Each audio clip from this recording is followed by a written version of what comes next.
Olá, boa noite a todos que estão nos acompanhando e aguardando o Mesa Redonda, uma análise reflexiva sobre o Enem.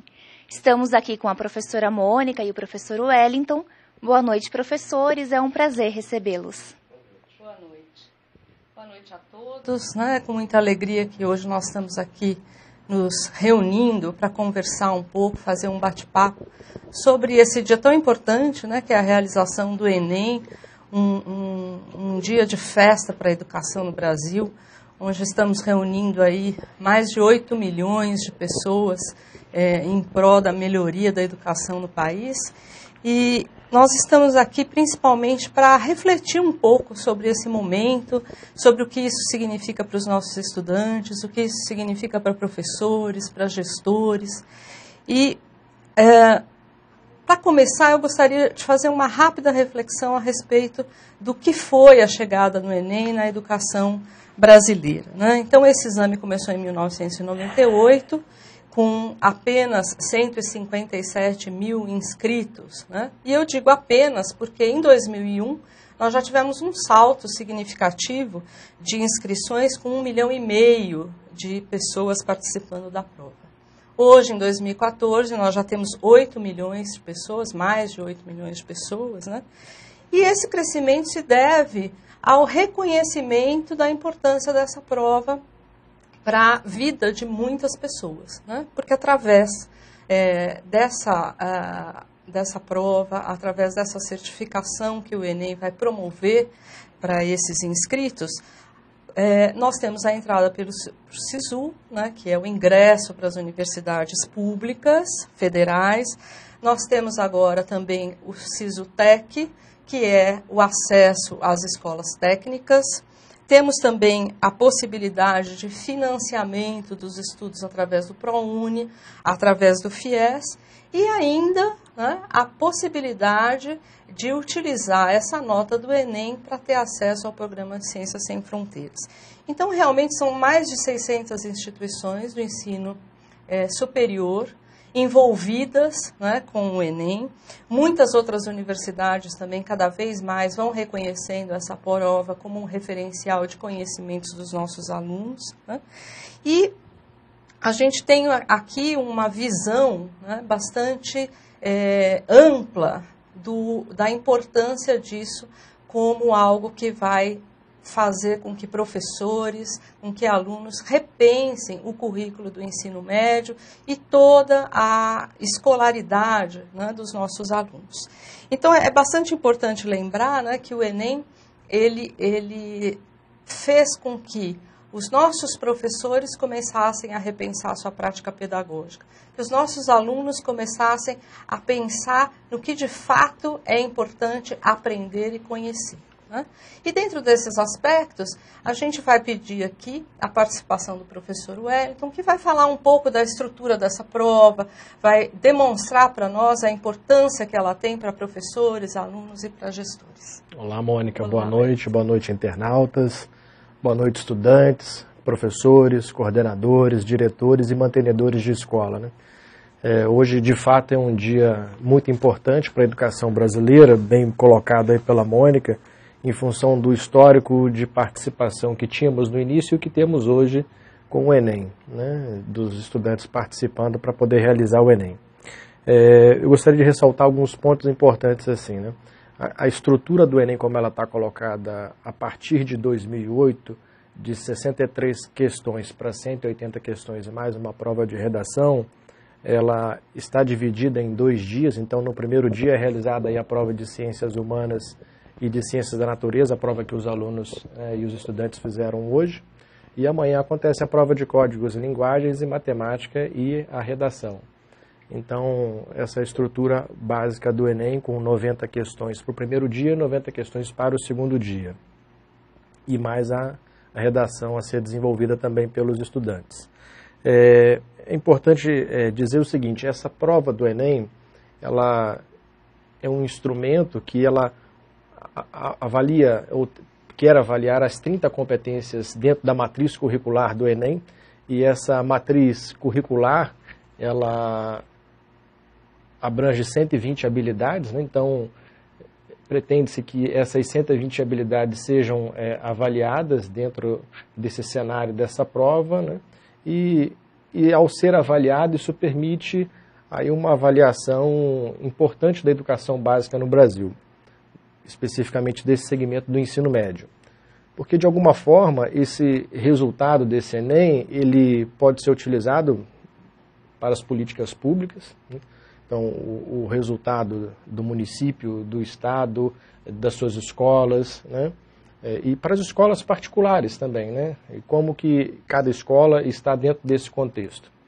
E essa ferramenta, ela permite que o diretor da escola consiga olhar para a estrutura da escola, seja ela administrativa e pedagógica, e conseguir fazer um planejamento estratégico, ou seja, que escola que ele pretende desenvolver e entregar, que escola ele quer formar, que alunos ele quer formar, e para isso essa ferramenta permite que haja uma reflexão da direção, ela permite que haja uma reflexão da coordenação, enfim, da equipe de liderança da escola, mas ela também permite uma reflexão da equipe pedagógica e dos professores especificamente sobre as suas práticas pedagógicas, ou seja, que aluno pretende se formar dentro dessa escola. Para isso é fundamental que o professor olhe para suas práticas e para suas metodologias e consiga perceber as suas estratégias, né, os recursos, a maneira como ele vai se relacionar com o aluno, o acompanhamento dessa aprendizagem dos alunos e os resultados que serão oriundos a partir desse trabalho. Então, esses resultados vão permitir que cada parte, cada elemento desse sistema consiga fazer a sua reflexão e a sua análise para o seu planejamento futuro, né? Então, ou seja, esse resultado que está acontecendo, esse exame que está acontecendo hoje e amanhã, ele vai trazer um resultado que coloca a escola numa perspectiva de futuro do que poderá ser feito daí para frente, né? Muito bom. Eu pensando nessas suas questões, né, eu fico pensando, nesse momento, muitas pessoas estão nos assistindo, certamente, muitas pessoas estão buscando em outros locais informações a respeito dessa prova, e a gente tem aí pais, alunos, até mesmo professores, que ainda não compreendem exatamente como que vai ser feita essa avaliação, né? Você poderia explicar um pouquinho para a gente como que é essa teoria de resposta ao item, que vem sendo tanto mencionada, como que é esse recurso de evitar o chute na prova, né? Para que esse aluno, quando receba as informações depois, que ele possa compreender melhor como que ele foi avaliado. Essa é uma questão importante. Veja, a teoria de resposta ao item é um estudo de um modelo matemático que começou lá na década de 40 e 50, mas que não pôde ser aplicado na época porque não tinha recurso de software e de hardware que nós temos hoje disponível. Então ela veio ser aplicada recentemente dentro desses modelos de avaliações exatamente para tentar diagnosticar como que um grupo responde a um determinado conjunto de itens, né? Então é possível que a gente tenha o João tirando uma nota acertando 30 itens e que o Bernardo tenha uma nota, às vezes com 29 itens acertados, maior do que o João, que acertou as 30 questões, os 30 itens. Por que isso acontece? Porque exatamente a teoria de resposta ao item, ela abrange alguns aspectos, como, por exemplo, o grau de dificuldade da questão, né? A probabilidade do acerto da questão, né? E esse índice de discriminação da questão. Então, esses elementos calculados matematicamente, você consegue corrigir aquele que mantém um padrão, uma regularidade de acertar as questões, não por chute, mas por conhecimento e por resolução das questões que são colocadas. Então você consegue, por exemplo, ter um aluno com um menor número de acertos, de repente com uma nota maior do que o outro que tem um número de acertos maior. Muito bom. Quer dizer, é uma prova bastante complexa nesse sentido, né? A sua elaboração está aí toda baseada em competências e habilidades, que é uma estrutura diferente do que a gente teria numa prova que estaria medindo mais conteúdos e informações, né? E por isso uma prova extensa, né? Com um espectro muito grande aí de temas a serem abordados, né? E nessa linha das competências, a gente tem uma questão que é um destaque muito grande na prova do Enem, que é a questão da competência leitura. Para falar um pouquinho disso, a gente vai pedir aqui para o professor Aldo, que é especialista nessa área, de explicar um pouquinho como que a competência leitora se torna realmente um marco nas provas do Enem. Vamos lá, professor. Boa noite, Mônica. Boa noite, Wellington. E a todos que nos assistem. A competência leitora para a prova do Enem é muito importante que seja muito bem estudada, fundamentada desde o princípio da formação do indivíduo, dos nossos alunos. Se fizermos uma conta rápida sobre a prova, mais ou menos 31 páginas, 90 questões, isso dá mais ou menos em 2 dias de prova um livro de aproximadamente 70 páginas. É uma prova muito extensa, é muito comum ouvirmos alunos relatarem sobre os textos longos, com uma necessidade de leitura e de conteúdos bem próximas ao currículo da escola, porém, em termos de leitura, quer para as provas de ciências da natureza, ciências humanas e propriamente a prova de linguagem, faz com que haja essa competência leitora. A gente não pode esquecer que a primeira competência da prova do Enem é dominar linguagens. E dominar linguagens abrange a linguagem matemática, artística, científica, e esse trabalho vai muito além do aspecto do conhecimento dessas linguagens ou de ter algumas experiências escolares. É importante analisarmos que pela linguagem nós acessamos o conhecimento, pela linguagem conhecemos o mundo ao nosso redor e pela linguagem entendemos as outras competências do Enem que elaboram saídas, estratégias sobre situações e problemas. Espera-se pelo menos isso do aluno, que ele compreenda esses fenômenos e saiba enfrentá-los com medidas, com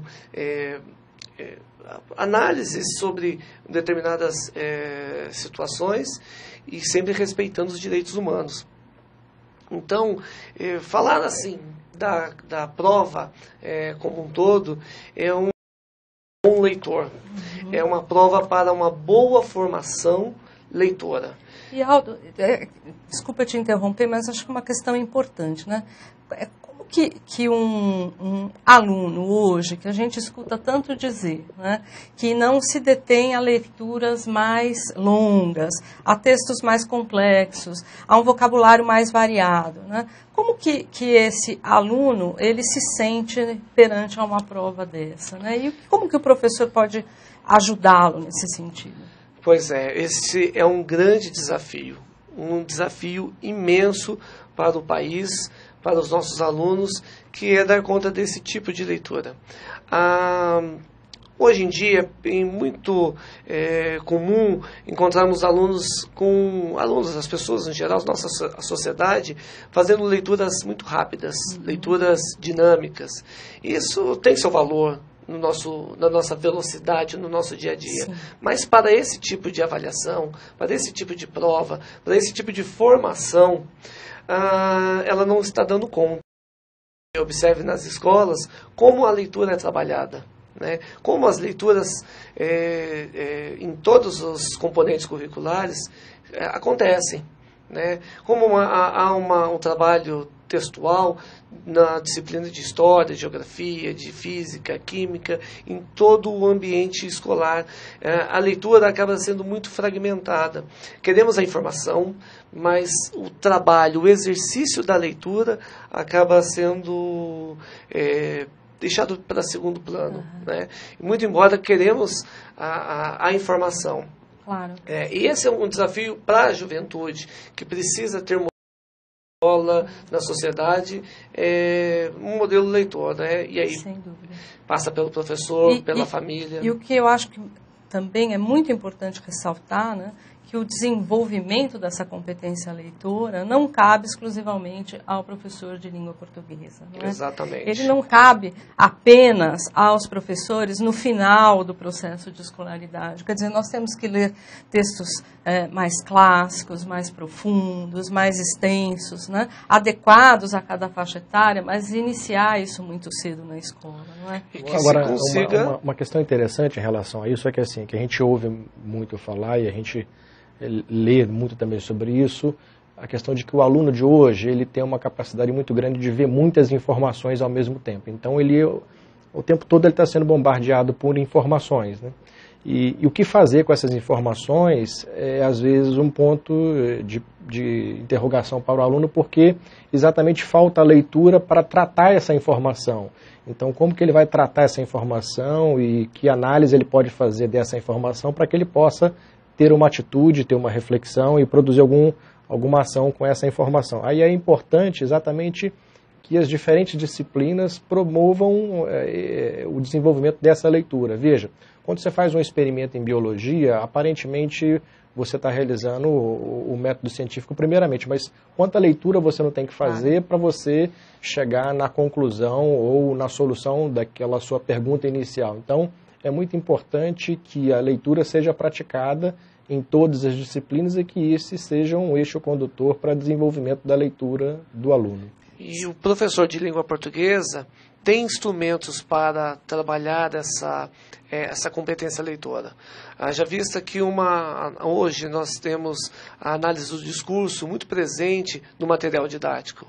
É possível, através de exercícios, de reflexões, debates, problematização do texto, não haja uma leitura superficial, né? Para que não haja um prejuízo no tratamento dessa informação. Veja, quando o Enem está colocando essa questão... A gente, na verdade, Wellington, desculpa eu te interromper, que a gente vai precisar fazer um pequeno intervalo, né? Nós já estamos recebendo essa indicação.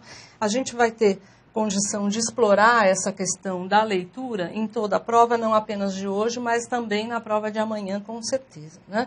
É importante a gente perceber também, nessa fala toda que nós tivemos aqui, a importância da transdisciplinaridade, né? A gente não vê o conteúdo de forma estanque, que todos nós, professores, somos responsáveis pelo desenvolvimento dessa competência.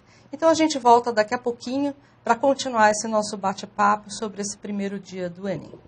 Bom, então, retomando o nosso bate-papo aqui sobre o primeiro dia do Enem, nós temos agora a presença do professor Davi e nós fizemos uma leitura, claro que rápida da prova, com o pouco tempo que nós tivemos.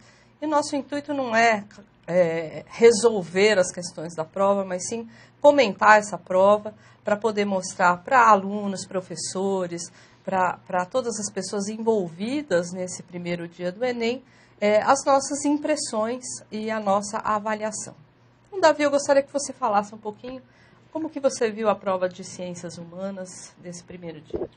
Bom, pude perceber, né, fazendo uma síntese da prova, né, dando uma olhada evidentemente superficial, né, bem rápida sobre a prova, duas grandes questões, né? A primeira grande questão é a questão que trata de que forma que o uso da razão, né, pelo ser humano mudou com o decorrer da história, né? Isso, assim, a prova trata várias questões sobre o período medieval e também a prova levanta dois autores, né, Descartes e Galileu.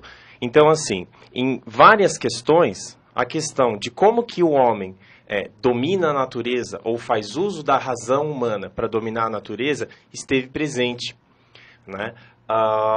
Em especial na questão também da biotecnologia. É uma questão que levanta aí diversas questões éticas sobre até que ponto, né, o ser humano ele é dono, ele é senhor dos seus próprios destinos, né? Então é uma questão que envolve, em especial a questão da biotecnologia, envolve filosofia, envolve sociologia, envolve biologia.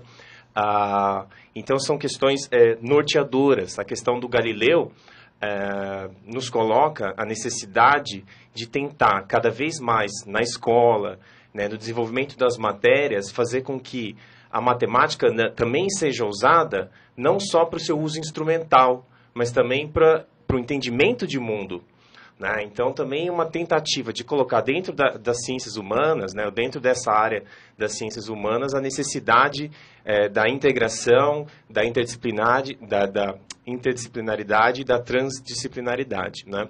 A segunda questão que me chamou bastante atenção foram as questões ligadas a multiculturalismo e questões identitárias. A gente teve uma questão, inclusive, que falou sobre fusão cultural, né? Falou sobre o período do Brasil colônia, algumas questões lidaram com o Brasil colônia e sobre como essa história do Brasil colônia envolveu uma história que sobre tráfico negreiro, sobre escravidão, e como essas questões permanecem presentes nos dias de hoje. Nos dias de hoje, com a exigência, né, que se tem em ensinar a história da África no ensino médio. Então, essa foi uma questão que caiu no Enem, que faz com que o aluno pense criticamente sobre a formação colonial do povo brasileiro. Caiu uma outra questão sobre a Frente Negra Brasileira, que é um movimento social político de 1931, que confronta a tese de que o brasileiro é um povo dócil e que não houve resistência, que não há resistência, né, a diversas injustiças e acontecimentos sociais e políticos no Brasil. Mostra... Então, Davi, nesse sentido, você percebe que essa prova ela está provocando uma reflexão sobre questões importantes e que devem ser melhor trabalhadas na escola. Na sua experiência de professor, como que você vê essas questões? Como elas estão presentes? Como essas questões de sociologia e filosofia podem ser melhor trabalhadas nas nossas escolas, né? Que dificuldade você sente para desenvolver esse seu trabalho? Acho que assim, a grande dificuldade que a gente tem nas escolas é tentar fazer com que o aluno experiencie e vivencie aquilo que a gente está estudando. A questão do racismo, por exemplo, é necessário entender as origens dele até cientificamente no século XIX, onde, por exemplo, o Conde Gobineau passou 2 anos aqui no Brasil. Ele era grande amigo do Dom Pedro II e foi em cima do Conde Gobineau, dos escritos desse autor, desse intelectual, que é considerado o maior racista de todos os tempos, que o Hitler formulou, né, as ideias de nazismo. E esse cara ficou aqui no Brasil de 1870 a 1872. Quer dizer, é necessário que o professor aponte e faça as relações entre as origens, né, sociológicas, as origens intelectuais do racismo no século XIX, por exemplo, com os movimentos sociais e políticos do século XX, né, que a gente percebe agora, que a gente diz da eclosão, né, das minorias, né, que elas vêm crescendo, com a criação de departamentos em secretarias públicas, por exemplo, né, que privilegiam essas batalhas, né, do negro, da mulher, do indígena, como caiu na prova também, do deficiente físico, da juventude, e são coisas recentes no Brasil, né? Então, a prova ela tenta mostrar que essas conquistas recentes, né, as batalhas que têm sido feitas por todos esses movimentos, movimento LGBT também, são frutos de uma condição histórica da formação colonial brasileira e que ainda estão sendo resolvidas. Não chegou a ser um denominador comum, mas aponta para o aluno, mostra para o aluno que isso tem uma origem, e essa origem ela é conversada, né, na junção de diversas matérias e na necessidade de experienciar e vivenciar isso. Eu acho que é muito interessante isso que você está falando, no sentido de mostrar para o professor que cada vez mais a sala de aula tem que ser um espaço de diálogo, né? Um diálogo reflexivo, um diálogo em que o aluno possa colocar até os seus sentimentos em relação a essas questões todas, né? E a partir daí fazer com que ele opine, que ele faça escolhas, que ele tenha realmente uma opinião própria sobre todas essas situações hoje que nós vivemos na nossa sociedade brasileira, ainda tão cheia de conflitos, desigualdades, né? Eu acho que essa prova ela aponta nessa direção de fazer reflexões sobre esse assunto, né? Ainda, só para encerrar, né, acho importante lembrar do livro do Darcy Ribeiro, O Povo Brasileiro, onde ele coloca, né, a necessidade que o Brasil, né, o Brasil e o brasileiro têm de lidar com a questão do pertencimento. Nós somos uma nação formada pela junção de diferentes culturas e é necessário que a política, que a educação, né, que a escola trabalhe com essa questão abertamente. É verdade.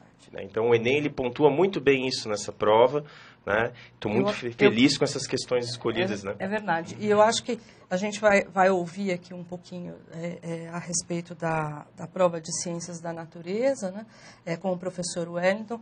E um elemento que me pareceu marcante nessa prova é que ela toma uma posição, né? E nesse sentido, Wellington, eu queria que você falasse um pouco dessa questão dos temas, né? das ciências da natureza, como que a física, a química, a biologia apareceram nessa prova, e se você vê também um chamado para que o aluno faça relações entre esses conhecimentos e aquilo que realmente ele vive no seu cotidiano. Ok. Bom, a gente consegue perceber na prova de Ciências da Natureza desse ano algumas questões importantes. Por exemplo, quando a gente pensa nas questões de física, muitas questões de física não exigiam um cálculo matemático, ou seja, não passava por uma fórmula e por um cálculo, consequentemente, para chegar na solução da questão. Mas a comparação e o estabelecimento de conceitos para entender os processos que aconteciam dentro de um determinado fenômeno, isso sim foi muito marcante na prova de física. Então você identifica a questão de física, mas ela vem num formato mais conceitual. Ela veio trazendo... Menos operacional. Exatamente. Assim. A gente consegue perceber isso claramente nas questões de física, na prova de Ciência da Natureza desse ano. E um outro fato interessante também na física, que embora ela tenha vindo com muitas questões relacionadas a conceito, é que ela trabalhou muito os conhecimentos prévios do aluno e o contexto, o repertório cultural dele, ou seja, ele ter conhecimento de equipamentos e de como que esses equipamentos são inseridos dentro do seu uso no contexto da sociedade. Isso fez a diferença na hora dele responder à questão de física e de relacionar aquele conceito. Então, de alguma forma, houve um movimento diferente nas questões de física que a gente conseguiu perceber isso claramente. Nas questões de biologia, marcadamente a gente viu muitos experimentos sendo colocados. Sim. E aí é importante o movimento da escola de perceber assim, o quanto que a escola promove, ou como que o professor e o quanto que as escolas conseguem interagir com seus alunos no sentido de oferecer a experimentação dentro da escola. E às vezes a escola fica pensando que para experimentar é preciso ter um laboratório de última e moderna geração. Não. Experimentos simples com o entorno da escola, com o espaço da escola, exato, onde o aluno consegue desenvolver o método científico, e aí ele chega na hora de uma prova como essa do Enem, ele trabalhar a leitura do método científico dentro das questões que estão ali aplicadas, para ele não fica uma coisa difícil de ser resolvida, ou seja, essa experiência, essa vivência, a escola precisa proporcionar ao aluno. Isso se faz no dia a dia da escola, né? Então, para isso é preciso que o professor quebre o seu paradigma de uma aula expositiva, de uma aula palestra para o aluno, né? E que ele seja um facilitador do conhecimento, ou seja, que ele coloque esse aluno para poder pensar, para ele poder refletir, para ele poder experimentar. Então, exige uma movimentação diferente dentro da escola. Eu acho que é importante a gente perceber que a sua fala, ela está totalmente alinhada com aquilo que o Davi acabou de falar, né? Quer dizer, não importa qual é a área do conhecimento, se a gente está falando de temas das ciências humanas ou das ciências da natureza, o importante é estabelecer essa vivência, né? Essa experiência, esse momento de reflexão, onde o aluno é o protagonista, não é? Muito mais do que o professor que está ali apenas para fazer uma transferência de um conhecimento historicamente produzido, né? Agora, talvez eu ainda gostaria de ver, né, nessa prova de ciência da natureza, uma interdisciplinaridade maior. Certo. Ainda fica marcado o espaço da física, o espaço da química e o espaço da biologia. Talvez para o futuro o INEP pensar numa relação, já que você faz uma prova do Enem por área, onde as questões que você conseguisse ler a questão, e talvez isso é física, isso é química ou isso é biologia. Essa interação, eu senti um pouco de falta disso na prova. Sim. Então, essa é uma questão que já que há uma proposição nesse sentido de fazer o ensino e a aprendizagem por área, que talvez pudessem ter no futuro questões que trabalhassem nesse sentido. É verdade. Eu, inclusive, analisando um pouco as questões relacionadas com geografia, né, também pude perceber uma marca bem grande das questões de geografia física, né? Elas estiveram bem presentes, né, que, claro, são questões importantes, não foram questões de grande dificuldade, são conceitos básicos na área de geologia, de clima, né? Também achei interessante a forma com que os recursos cartográficos foram utilizados nessa prova, acho que numa medida interessante, nada de gráficos e tabelas excessivamente complexos, né? Então, eu fiquei pensando em alguém que se preparou um ano inteiro para chegar nessa prova. Eu acho que foi uma prova estimulante, porque haviam questões fáceis, questões medianas e questões um pouco mais complexas, né, que exigiam um conhecimento maior. Então, penso que, nesse sentido, a prova vai selecionar e classificar os alunos para o ensino superior, que é um dos objetivos, mas penso também que ela vai atender a esta outra demanda enorme de milhões de pessoas inscritas na prova que querem o seu certificado do ensino médio, não é? Que querem ter aí uma oportunidade, muitas vezes, de não ingressar numa escola federal, mas que terão o seu acesso garantido nas escolas particulares de excelente qualidade que nós temos aí também, então abrindo bastante, né, esse espectro. E uma coisa também que eu gostei bastante nessa prova, que é o passeio que foi feito pela história, né? Eu gostei da maneira que a história foi proposta aqui, porque ela não se apegou a minúcias, a detalhes, aquelas coisas que realmente muitas vezes dá um certo desânimo para o aluno que não tem o recurso da memória tão presente, né? Ele pôde, através da leitura, como anteriormente o professor Aldo falou para nós, né? Ele tem a possibilidade de uma leitura atenta, não é? Ele resgatar todos os conhecimentos que ele teve ao longo do seu processo de aprendizagem e, a partir daí, realmente buscar a solução da prova.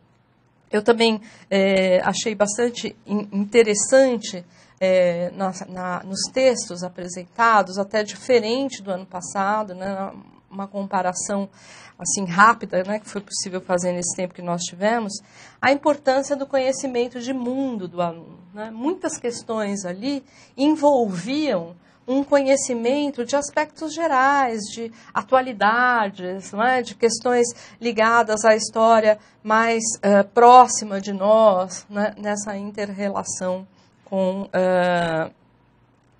aspectos históricos mais antigos, como o Davi falou.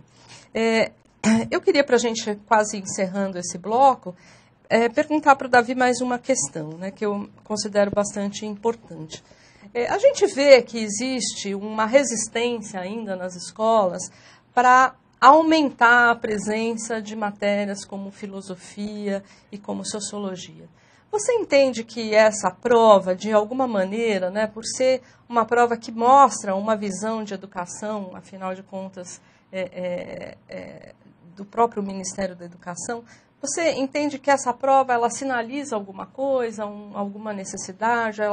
Você acha que ela abre um campo de discussão para ampliação desse espaço da sociologia e da filosofia? Sinaliza e mostra cada vez mais a necessidade das escolas considerarem filosofia e sociologia como matérias essenciais para a formação, não só do indivíduo que termina o ensino médio, mas para a formação de um cidadão. Nesse sentido, o Enem ele tem uma postura política muito clara, né? Até a questão do Aristóteles, quando caiu o Aristóteles, agora no Enem, em 2014, caiu falando sobre o bem comum. O bem comum, né, ou a política enquanto busca do bem comum, é o nosso sonho, é a nossa utopia. Em diversos momentos, nessas últimas eleições que a gente acompanhou agora, os candidatos fugiram da busca do bem comum, né? Então, a questão sobre filosofia nos relembra para que poderia servir a política, né? Mas reforçando também o que a Mônica falou, uma coisa que eu não abordei, eu abordei as questões que foram interdisciplinares, mas algumas questões também foram conteudistas, né? A prova, ela conseguiu fazer, na minha opinião, um bom balanço entre as duas coisas, né? Então, eu, enquanto professor, enquanto educador, fiquei contente com diversas questões, mas também senti, a exemplo do que o professor Wellington também colocou, de que faltou proximidade em alguns momentos, né, com matérias que são consideradas distantes das ciências humanas, mas na verdade não são, né?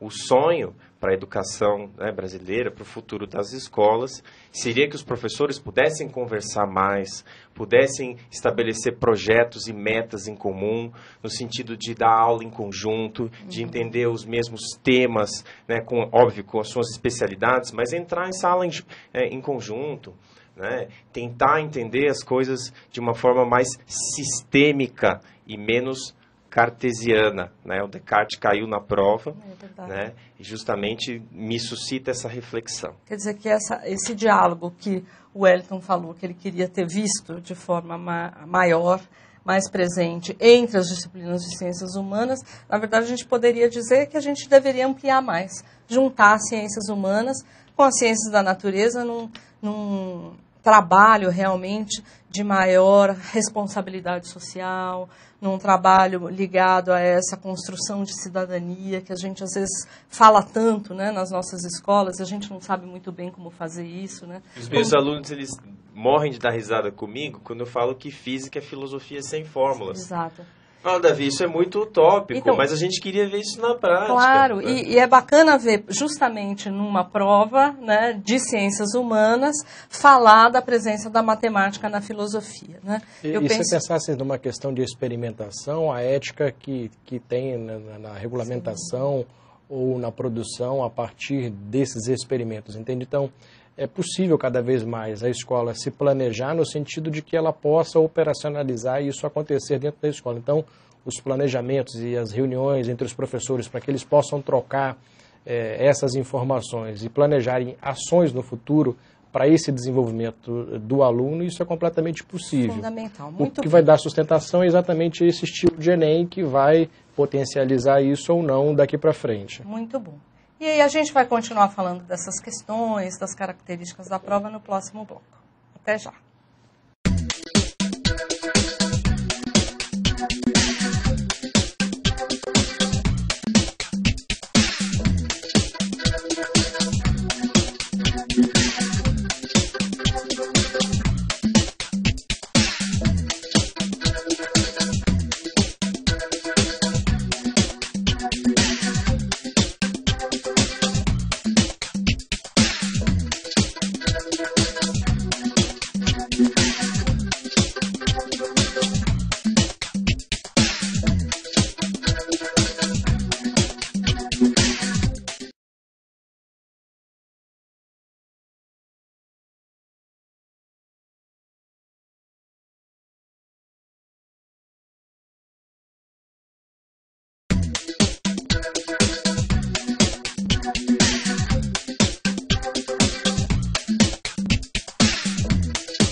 Olá, estamos de volta nesse nosso último bloco e vamos tentar responder algumas questões que estão chegando para nós aí pelo Twitter, os nossos internautas.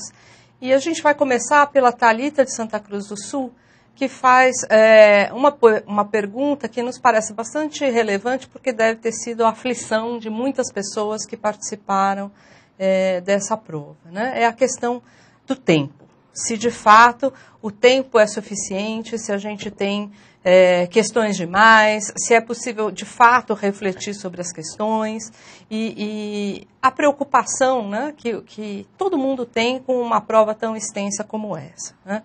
Eu gostaria de refletir um pouquinho sobre isso, porque com essa amplitude que nós temos de pessoas que se inscrevem para o Enem, a gente sabe muito bem que as condições desse público são condições bastante diferenciadas.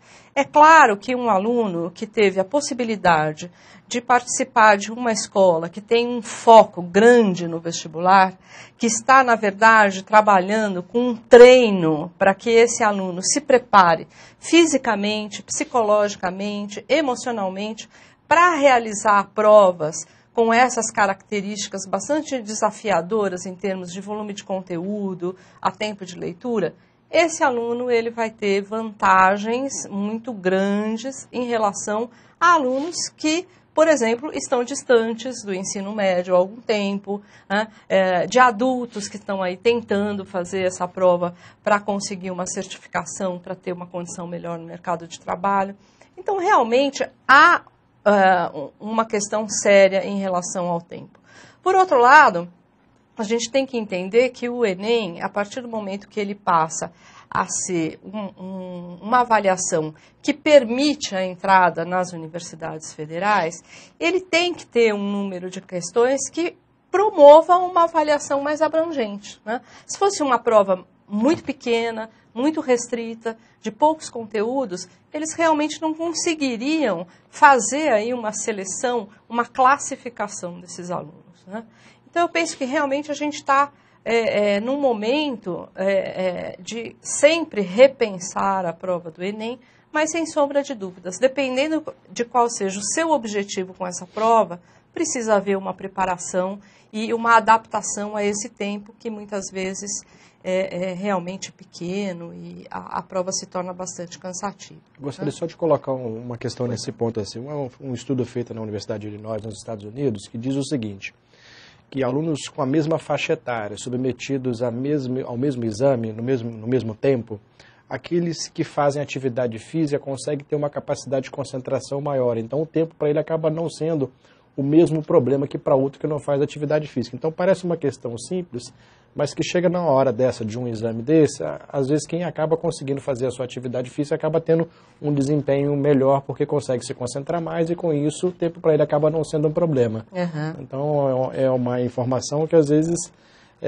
o aluno ele fica focado só na sua preparação do cognitivo e esquece do seu físico, e tem que ter um tempo direcionado para isso, também administrar esse tempo da atividade física. Uma informação super importante, Wellington. E aí, eu queria também, lembrando das nossas conversas aí nos bastidores, que você, para tranquilizar um pouco a Thalita, falasse aquela questão que você disse para nós de outros estudos também, que mostram que o aluno vai na prova até a um determinado número de questões e dali para frente a grande maioria vai desistindo.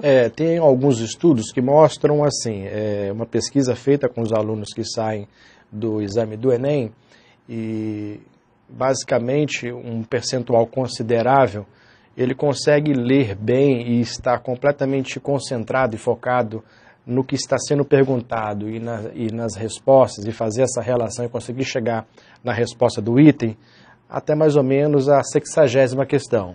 Entre a 60ª e a 80ª, essa capacidade de concentração e de foco no tempo, ela já diminuiu consideravelmente. Certo. E que da 80ª até a 90ª questão, poucos conseguem chegar e fazer essa leitura. Então, acaba sendo aí uma coisa, uma limitação comum a todos os participantes desse evento. A Thalita pode ficar um pouco mais tranquila, então, com certeza, porque o que aconteceu com ela aconteceu com todo todos. mundo, né? A gente também tem uma outra pergunta, né? que eu não estou conseguindo nesse momento ver de quem que foi, eu já falo daqui a pouco, mas é em relação à redação. Né? É do Felipe de Sorocaba, isso. Que ele está muito preocupado com a redação de amanhã. É claro que a gente não pode prever e antecipar quais são os temas da redação amanhã, né, porque é um espectro muito grande de possibilidades, mas o Aldo vai falar alguma coisa para tentar tranquilizar um pouquinho o Felipe. Boa noite, Felipe. Olha, a redação, ela tem uma preocupação especial nessa prova, que vai muito além de uma simples abordagem de um tema, de uma questão social. Ela é um momento máximo para que você, enquanto num momento final da tua formação básica, possa praticamente desenvolver um tratado, uma espécie de forma de pensar numa questão social brasileira, política e dentre muitas possibilidades. Então, essa redação que preocupa muitos os estudantes é porque geralmente, se analisarmos o histórico dessa prova, ela traz uma situação, problema de muita relevância para o país. Então, nós temos desde questões ligadas à violência, ao trabalho infantil, as questões ligadas à cidadania, ao direito ao voto, à ética, e há sempre uma ideia de que o aluno precisa achar uma solução para aquele problema, né? Às vezes ele pode se sentir, mas como, né? Uma questão tão grande, tão vasta, como eu posso achar uma solução para esse problema? Na verdade, não é a necessidade da solução propriamente dita, mas é no poder da reflexão sobre o problema e que medidas são possíveis para abordagem e até mesmo para a resolução desse problema. As competências ligadas à redação, ela é muito clara nesse sentido, né? Então, a necessidade de se respeitar os direitos humanos e, muitas vezes, questões ligadas aos direitos humanos criam em nós um senso de justiça que, com uma leitura desatenta, nós podemos correr o risco de cometer algum deslize. Né? Uma questão ligada, por exemplo, à população carcerária. É muito fácil, se não estivermos preparados, obviamente, continuarmos condenando, né, a população carcerária. Né? E possivelmente fazendo comentários ou desenvolvendo ideias que não respeitem os direitos humanos. Né? Há várias possibilidades de perdermos a mão nessa questão, né? No papel da mulher, no papel do jovem, para as questões ligadas ao mercado de trabalho, as minorias, como o Davi agora há pouco havia comentado. Então, são questões assim pontuais que exigem de você e de todos os que vão fazer essa redação amanhã um cuidado especial.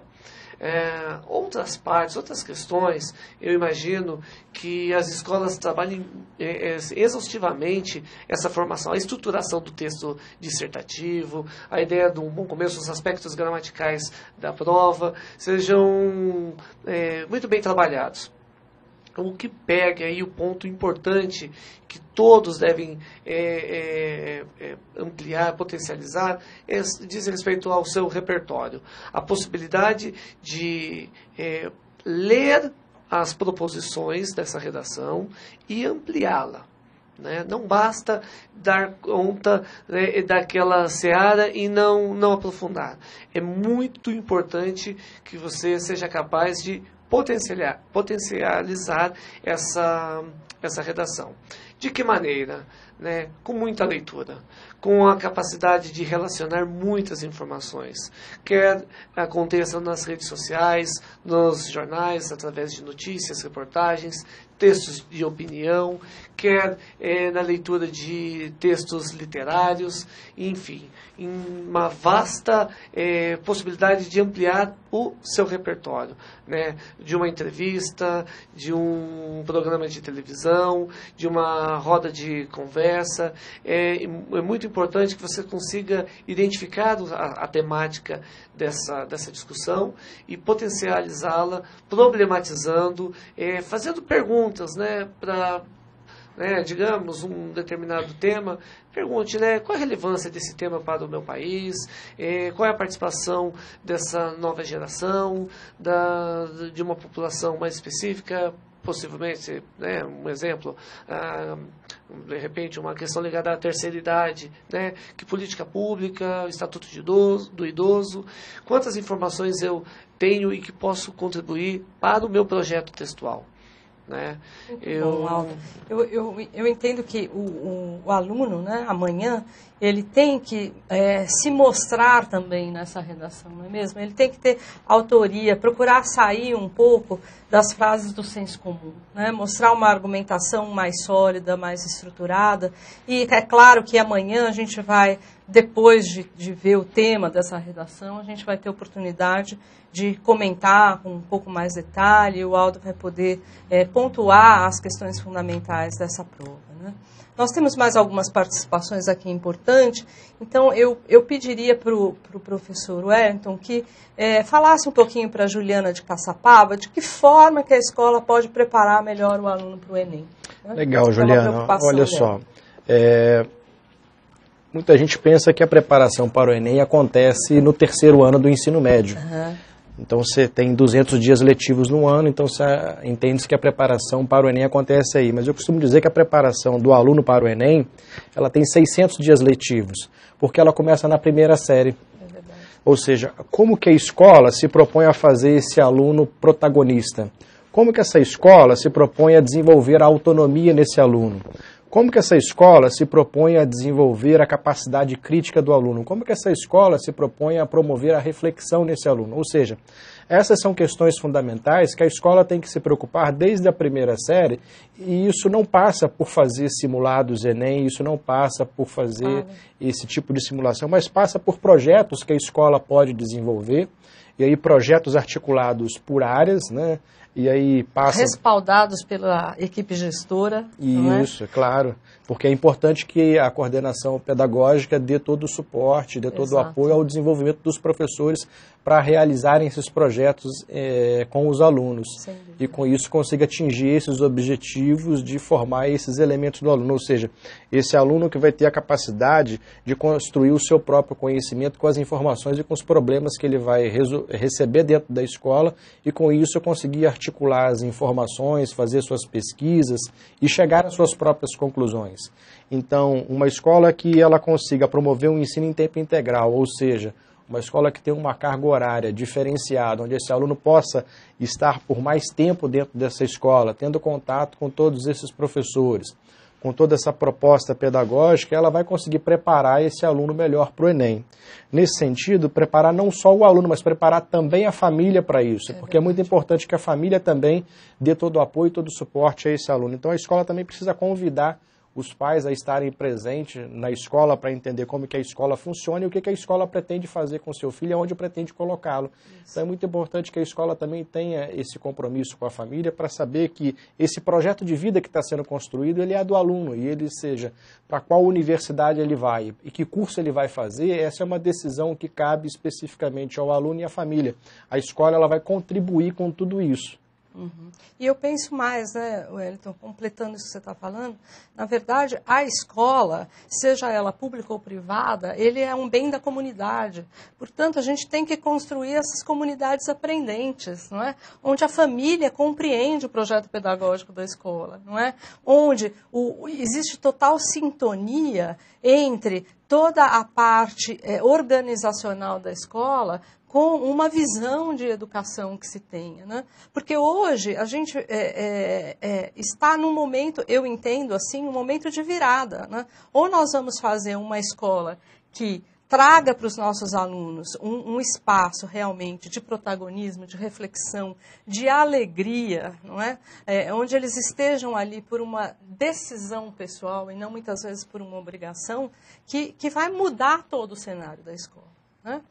para a gente poder atender um pouquinho mais, estamos terminando o nosso tempo, aos nossos internautas, vem uma pergunta do Thomas Jefferson de Itajubá, em Minas Gerais, e que ele pede para a gente explicar um pouquinho mais o que é essa questão da interdisciplinaridade que a gente estava falando. É claro que a gente precisaria de muito mais tempo para falar disso, fazer diferenciações de interdisciplinaridade, transdisciplinaridade, mas para atender aí o nosso aluno, professor Davi, você podia falar um pouquinho esse nosso desejo enorme de trabalhar de forma interdisciplinar? Claro. Eu fui aluno, né? A professora Mônica, né? Foi minha professora. Como ela me ensinou, né? Também trabalhei junto com ela. Ela, né, me coordenou aí quando eu estava começando a minha carreira. Ela me ensinou de uma forma muito simples, né? Vamos pegar o exemplo do engenheiro que quer fazer uma ponte, né? Então, o engenheiro que quer fazer uma ponte, ele precisa conhecer uma porção de técnicas da física e da matemática para construir essa ponte. E quando a escola ela trabalha com essa questão, somente ensinando para o aluno, né, a razão técnica de como fazer essa ponte usando esses conhecimentos, ela não está sendo interdisciplinar, né? Ela está separando o conhecimento de uma forma que ela não é uma forma real. Porque quando você vai construir uma ponte na vida real, você afeta a comunidade ao seu redor. Você afeta a sustentabilidade. Você pode usar materiais que são recicláveis ou não materiais não recicláveis. Você pode contratar mão de obra por um preço qualificado ou não qualificado. Você pode, né, utilizar de imigração ilegal ou imigração legal. Quer dizer, são diversas questões. O que você está ligando? Por que você está construindo essa ponte? Essa ponte vai fortalecer os laços da comunidade, né? O que vai ser feito com isso? Né? Qual vai ser o nome da ponte? Quem vai ser homenageado quando essa ponte for ser feita? Quem escolheu essa pessoa que vai ser homenageada? Né? Quer dizer, a questão da construção de uma ponte não é uma questão de uma matéria só, ou da forma como a gente entende que seja uma matéria, né? É uma questão que envolve um conhecimento sistêmico, como eu falei no outro bloco, no sentido de que todas as disciplinas vão construir essa ponte. E quando as escolas tentam ou deveriam tentar resolver as questões dessa forma, elas estão lidando com situações reais e não com um mundo fragmentado. Muito bom. Você aprendeu direitinho, então, né? Olha, nós temos várias outras questões aqui. Infelizmente, o nosso tempo está terminando. Nós estaremos juntos aqui amanhã, no mesmo horário. Vamos, talvez, resgatar mais algumas questões ligadas à prova de hoje. Vamos fazer uma análise da prova de amanhã. E eu pediria rapidamente que o professor Wellington fizesse as considerações finais dele, né? Qual a expectativa dele aí para amanhã? Primeiramente, assim, dizer para os estudantes que vão fazer essa prova de amanhã que mantenham a calma e a tranquilidade de que todo o trabalho, toda a preparação que foi feita até aqui, é preciso confiar nisso, né? E a gente tem a expectativa de que venha uma prova, tanto de códigos e linguagens e de matemática, que consiga trabalhar a interdisciplinaridade, que consiga trazer a possibilidade de relações, de comparação, de estabelecer significado e sentido para quem vai resolver essas questões. Então, a expectativa é que a prova então venha e permitir essas condições de realização para os alunos amanhã. Muito bom. Davi, o que você tem aí para falar, para animar os nossos internautas, os alunos que vão fazer a prova amanhã? Eu quero, na minha fala final, parabenizar os alunos por essa missão, por essa empreitada que é o Enem, né? Uma prova cansativa, uma prova dificílima. Parabenizar os professores, parabenizar todos aqueles que trabalham com educação, né? Por se preocupar com esse que, né, é o maior bem do povo, o maior bem de uma pessoa, né? O quão educado, como ela lida com o conhecimento, como ela trabalha isso na sua comunidade. Então, eu quero lembrar disso, né? Do quão bonito é esse processo que vocês estão passando, né? Eu quero desejar a todos que façam uma excelente prova amanhã e nem pensar em sair antes do segundo final, né? Lutem até o fim, né? E façam, com certeza, uma excelente prova amanhã. Muito bom. Eu queria também falar nesse momento para aquelas pessoas todas envolvidas na prova do Enem, né? Meus parabéns para todas as pessoas que estão ali aplicando as provas, para o pessoal da segurança, para o pessoal do trânsito, né? Para aqueles professores que vão na porta para poder receber os alunos, enfim, para todas as pessoas que estão nesse movimento cívico, que eu entendo assim, de valorização enorme da educação no Brasil. Né? A gente vai ter aí 2 minutinhos para o professor Aldo, menos que isso, né, Aldo? Para ele fazer as despedidas.